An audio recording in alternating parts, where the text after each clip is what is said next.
asking me about a vice. It's every so often somebody, maybe not they're wise enough, would ask me about things. Like I know the answers to everything. Well, just about everything. I have a dictionary. But they asked me about this woman. She's 60-some years old, and she went through a divorce.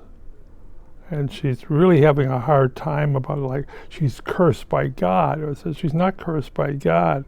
You just didn't really, when you got married, you didn't look at the fine print. What's that?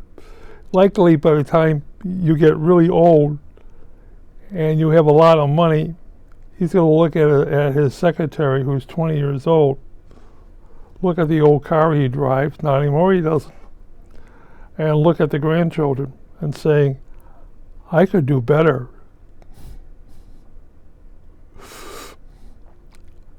I would advise her to make sure that her divorce, she gets everything he has, everything.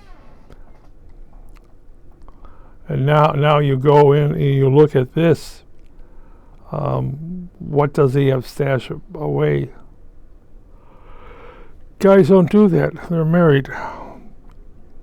Every female out there fears several things. One, they're not going to grow old together.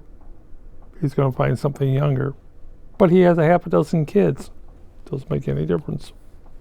Two, you haven't met those guys with a half a dozen kids? I know this woman who, while she was dating him, his wife was pregnant with a third kid.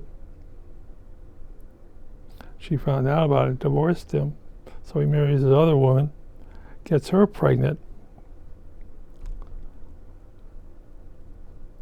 They new wife and then the husband takes the kids from the first wife.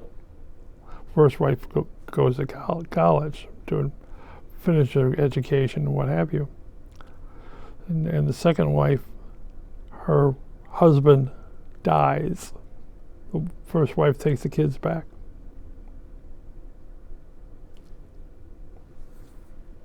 So, can you trust a good marriage? If I cheated on my girlfriend, I've never cheated on anyone. I had a very dull life. But she carries a gun. She works for the Israeli Airlines. That's another story. Boy, I got with her walking down the streets. I'm not afraid of anybody. She's packing legally for an agent.